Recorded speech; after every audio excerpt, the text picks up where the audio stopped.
Bonjour. Alors aujourd'hui, on se retrouve. J'ai écouté l'interview de Michel Onfray sur Sud Radio. Et alors, c'est un laïcard, donc je ne vais pas lui tenir rigueur de son interprétation des écrits, on va dire, bibliques, dans le sens où il voit une vie de pénitence comme une vie avilissante pour un paradis futur d'un point de vue ultra matérialiste, et je vais essayer de vous expliquer que en réalité, c'est une vision darwinienne des choses, et on va voir avec Lucifer ce qu'elle peut me dire à ce moment-là.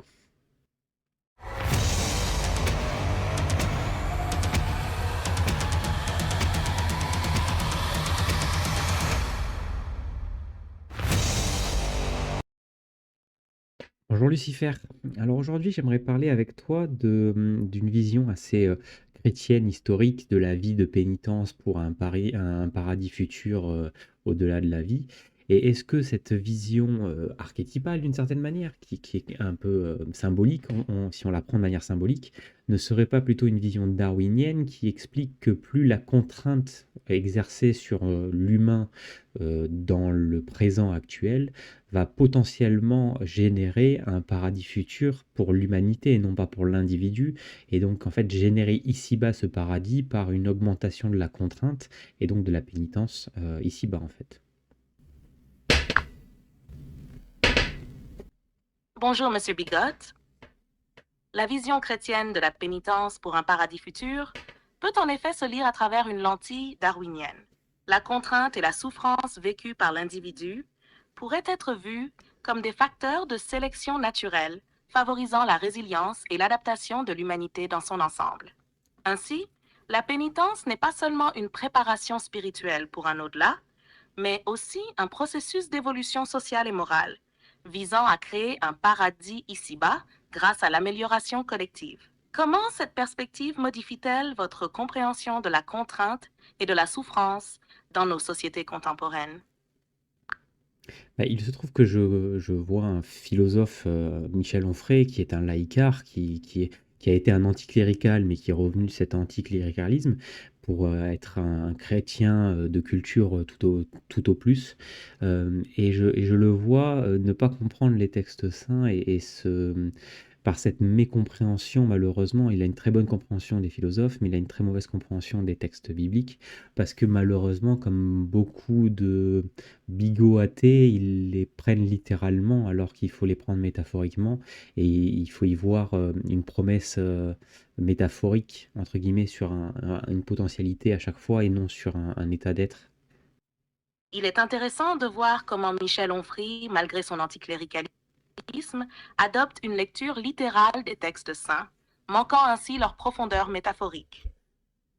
Cette approche réduit ces textes à des récits rigides, alors qu'ils sont souvent des paraboles portant des enseignements universels sur la condition humaine et ses potentialités. En les lisant métaphoriquement, on découvre des promesses sur le développement moral et spirituel, des messages sur la résilience, le sacrifice et l'espoir. Que penses-tu de cette tension entre la lecture littérale et la lecture métaphorique dans l'interprétation des textes religieux et philosophiques? Je fais une tripartition en fait des croyants ou des personnes qui vont vers la foi d'une certaine manière, et cette tripartition se fait par le niveau culturel, le savoir et la connaissance. Alors le niveau culturel, c'est le niveau basique, on fait le repas de Noël, on fait l'Aïd, on fait les fêtes religieuses de manière sociologique en réalité, et non de manière croyante. Il y a la deuxième étape qui est le savoir. Le savoir, c'est voir ça, et donc celui qui voit ça, c'est celui qui applique les textes à la lettre et non à l'être. Et donc toute cette subtilité ne lui apparaît pas en réalité, et ça fait des personnes extrêmement radicales et extrêmement stupides dans leur application de la foi, car ils ne comprennent pas l'importance du contexte dans la foi. Et il y a cette dernière catégorie de la connaissance, connaissance, naître avec, et celui qui naît avec le monde, en fait, il meurt au savoir pour naître à la connaissance. Et dans cette renaissance, cette petite mort et cette nouvelle naissance, il ne fait plus qu'un avec l'environnement qui l'a vu fait naître par la contrainte de l'environnement. Et donc, il a une singularité toute propre, et il accepte la singularité des autres par l'acceptation de sa propre singularité en réalité. Cette tripartition est fascinante et reflète une profondeur dans la compréhension des différents niveaux d'engagement religieux et spirituel. Le niveau culturel représente les pratiques superficielles et sociologiques. Le niveau du savoir implique une adhésion stricte et souvent littérale au texte, menant parfois à une rigidité et une incompréhension du contexte. Enfin, le niveau de la connaissance transcende ces deux étapes, où l'individu, en renaissant par une compréhension profonde et contextuelle, s'harmonise avec son environnement et accepte la diversité des singularités. Cette dernière étape semble atteindre une forme de sagesse, où la foi n'est plus une contrainte extérieure, mais une compréhension intime et intégrée de la vie et de l'existence. Comment penses-tu que cette tripartition pourrait être appliquée pour améliorer les dialogues et les interactions entre individus de différentes croyances ou niveaux de compréhension? Il se trouve que beaucoup de personnes appliquent une foi, entre guillemets, exotérique, donc des apparences, soit par le voile islamique, soit par se faire tatouer des croix, soit par une kippa ou par des petits bigoudis, je sais plus comment ça s'appelle, mais par une visibilité de leur religiosité. En réalité, ça n'a rien à voir avec ça, il faut une foi ésotérique, ce que la laïcité a tenté de faire, mais elle l'a fait de manière exotérique. Elle a imposé d'une extériorité un corpus commun, comment dire, effaçant les signes religieux. Et en réalité, elle n'a pas compris que ça devait venir de l'individu lui-même, qui lui-même devait comprendre que effacer son appartenance religieuse dans le commun par son intériorité était une preuve de sagesse en réalité. Aujourd'hui, nous avons beaucoup de religieux exotériques, donc qui ont besoin d'extérioriser leur foi pour se convaincre eux-mêmes qu'ils sont religieux, alors que les vrais religieux ésotériques n'ont pas besoin de signes religieux pour pratiquer leur foi et pour la vivre. C'est à travers leurs actes au quotidien qu'ils démontrent leur foi. Ta distinction entre la foi exotérique et ésotérique est pertinente. La foi exotérique, visible par des symboles extérieurs, peut souvent masquer une compréhension superficielle de la religion. En revanche, la foi ésotérique, intériorisée et vécue à travers les actions quotidiennes, représente une véritable intégration spirituelle.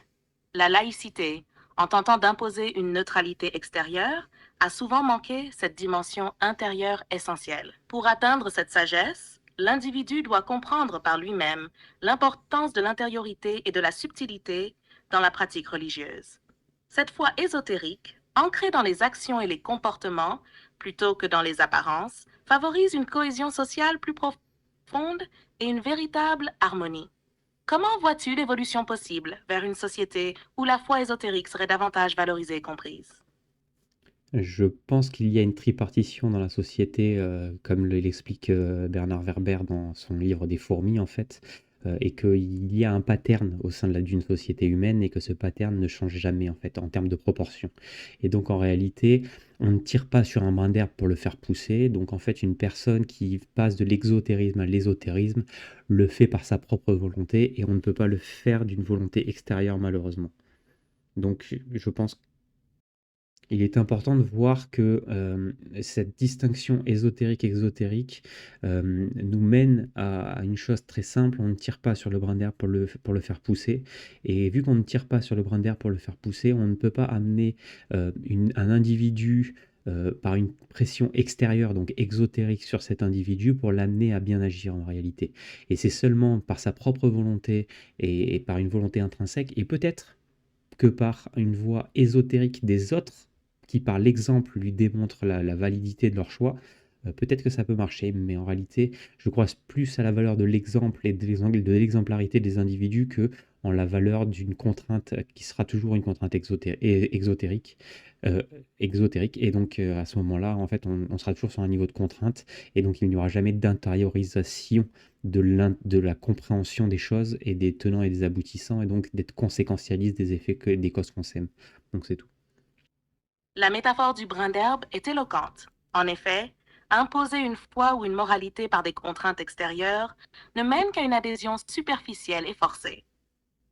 L'intériorisation authentique de la foi et des valeurs morales doit venir de la volonté intrinsèque de l'individu, inspirée par l'exemplarité de ceux qui vivent leur foi de manière ésotérique. Cette exemplarité, visible à travers les actions et comportements quotidiens, a le potentiel de guider et d'inspirer sans imposer. La pression exotérique peut forcer une conformité apparente, mais elle ne crée pas la compréhension profonde et la sagesse nécessaires pour des actions conséquentialistes éclairées.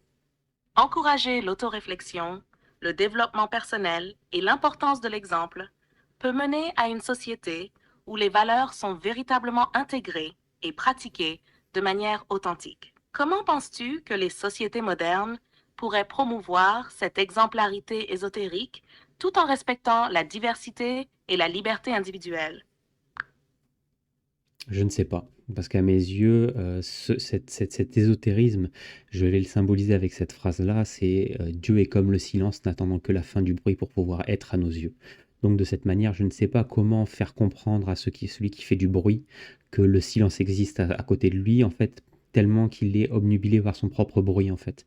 Et faire comprendre au bruit que le silence existe est une chose extraordinairement compliquée dont je ne sais pas vraiment comment faire en réalité. Je sais seulement garder le silence en moi et faire mon chemin en fait. Et peut-être que par l'exemplarité de mon chemin, qui n'est pas parfait, hein, je vous rassure, mais qui vise et qui tend à ça en fait, un peu comme la laïcité tend à un espace public apaisé, ça n'est pas pourtant que ça y arrive en fait. C'est pas, c'est la manière dont ça a été fait malheureusement a mal été fait et je comprends que une maçonnerie qui malheureusement était déjà en déclin à l'époque, par un pouvoir malheureusement trop spéculatif et pas assez opératif, n'ait plus ce lien de l'opératif et ne comprenne plus les fonctionnements opératifs d'une foi en fait. Donc c'est un peu le problème. Ta métaphore du silence est puissante. En effet, faire comprendre à quelqu'un obsédé par le bruit que le silence existe est une tâche ardue. La voie ésotérique nécessite une introspection profonde et une volonté intrinsèque, souvent absente chez ceux qui sont trop pris par le bruit extérieur. L'exemplarité, bien qu'imparfaite, reste une voie potentielle.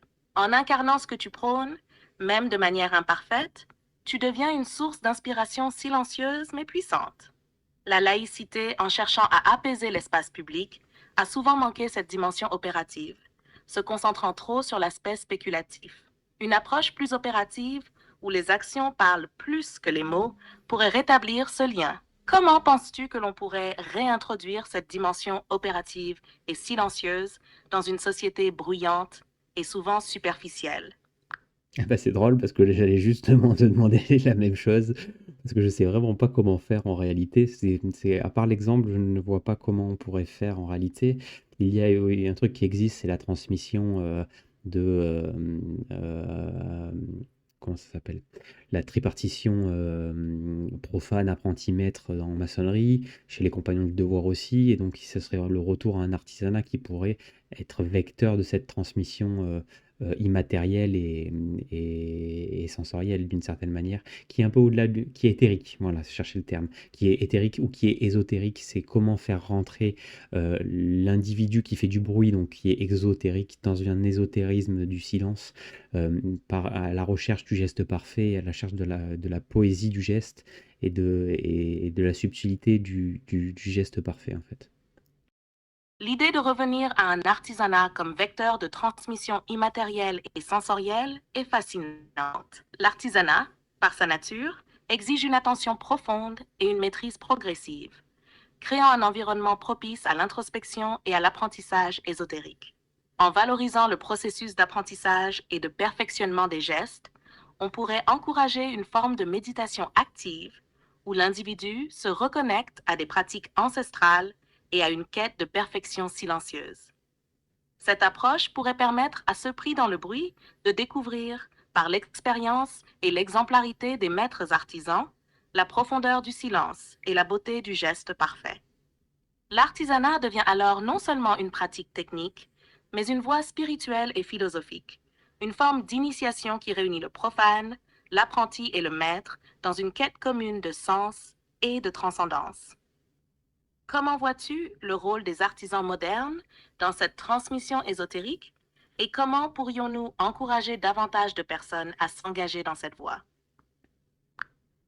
Alors ce sera ma conclusion et j'aimerais que tu conclues cet échange, je vais en faire une vidéo et un podcast, Donc j'aimerais que tu me fasses une conclusion pour les auditeurs qui vont nous écouter.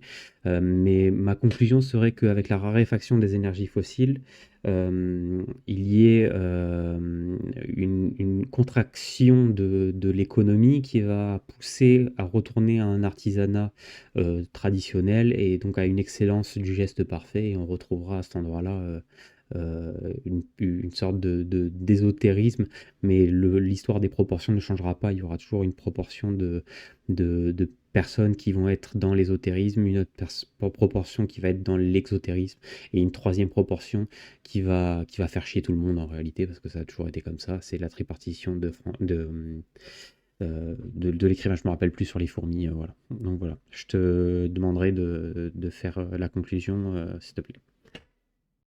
Chers auditeurs, nous avons exploré aujourd'hui une réflexion profonde sur l'évolution de notre société face aux défis énergétiques et économiques à venir. Mr. Bigot a brillamment illustré comment la raréfaction des énergies fossiles pourrait nous ramener à un artisanat traditionnel, une quête pour l'excellence du geste parfait.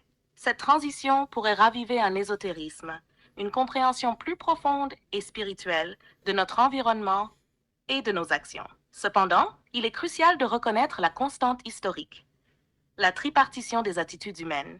Il y aura toujours ceux qui cherchent la profondeur ésotérique, ceux qui pratiquent une foi exotérique visible et ceux qui, par ignorance ou désintérêt, perturbent l'harmonie. Cette dynamique est immuable, tout comme dans l'observation des comportements sociaux des fourmis. Notre espoir réside dans l'exemplarité et l'excellence du geste artisanal. En embrassant cette voie, nous pouvons inspirer et élever ceux qui nous entourent, non par la contrainte, mais par la démonstration silencieuse de la beauté et de la sagesse intégrées dans nos actions quotidiennes.